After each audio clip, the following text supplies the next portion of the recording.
Hi friends, మేము next వచ్చేసి తిరుపతి నుండి అరుణాచలం బస్సులో స్టార్ట్ అయ్యాము.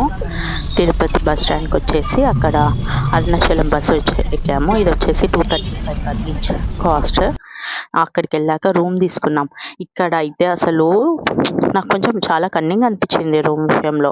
మేము వెళ్ళి ఆటో అతనితో ఒక రూమ్ తీసుకెళ్ళాడు తను. అక్కడ మేము రూమ్ తీసుకొని స్టే చేస్తుంటే రూమ్ తీసుకోవడానికి వెళ్ళాము. యాక్చువల్లీ అక్కడ చాలా కాస్ట్ అనిపించింది. వేరేది అడిగితే అది లేదు. సో ఎలాగో అడ్జస్ట్ అయి తీసుకున్నాము. 1500 only 1 bed, sorry 2 beds. Next ఇలా స్నాప్స్ తీసుకొని మేము టెంపుల్కి అనేసి స్టార్ట్ అయ్యాము. ఇలా కొన్ని టెంపుల్స్లో స్టార్టింగ్ పిక్స్ దిగాము. ఇక్కడ వచ్చేసి మనకి మొబైల్ ఫోన్ అలా ఉంటుంది. దీంట్లో వచ్చేసి ఫ్రీ దర్శనం అండ్ 50 రూపీస్ దర్శనం ఉంది. సో మేము 50 రూపీస్ దర్శనంకి వెళ్దామనేసి ఆ లైన్కి వెళ్దామని స్టార్ట్ అయ్యాము. దాని బిఫోరే మేము కొన్ని పిక్స్ ఎంట్రీ దగ్గర కొన్ని పిక్స్ దిగుతూ వెళ్ళిపోతాం అనేసి స్టార్ట్ అయ్యాము. సో 50 రూపీస్ దర్శనం క్యూలో వచ్చేసి ఇలా స్టార్ట్ అయిపోయి మన ఇక్కడ అరుణాచలం టెంపుల్లో 4 దిక్కుల గోపురాలు ఉంటాయి. చూడడానికి చాలా బాగుంది. అండ్ లైన్ మాత్రం చాలా ఉంది. ఆ రోజు మండే అయింది. సో శివుని దర్శించుకోవడానికి చాలా మంది ఉన్నారు. చాలా జనాలు ఎక్కడెక్కడ నుండో వచ్చి లైన్లో నిలబడ్డారు.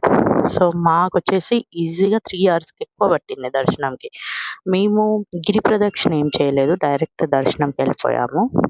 సో లైన్లో ఉండి మా బుడ్డోడిని వేరే దిక్కు ఇలా లైక్ మధ్యలో మనకి సైడ్కి వెళ్ళడానికి ట్రాక్స్ ఉంటాయి. తనని అక్కడ కూర్చోబెట్టి మేము ఇట్లా చిన్నగా వెళ్తూ మధ్యలో పిక్స్ తీసుకుంటూ అలా వెళ్ళిపోయాం. మనకి రెస్ట్ తీసుకోవడానికి చిన్న చైర్స్ కూడా ఉన్నాయి. ఆ చైర్స్లలో మంచిగా కూర్చొని సైడ్కి కూర్చుంటూ వెళ్ళిపోయాము. ఇక్కడ వచ్చేసి మా వాడికి మాత్రం బాగుండే, లైక్ లైన్లో నిలబడకుండా తను సందుల నుండి వెళ్తూ అక్కడిక్కడ కూర్చుంటూ అలా అయిపోయింది. సో నెక్స్ట్ మా అరుణాచలం దర్శనం ఎలా అయింది, మేము ఏమేమి చేసాము అన్నీ చూడడానికి మా ఛానల్ సబ్స్క్రైబ్ చేసుకోండి. Thank you.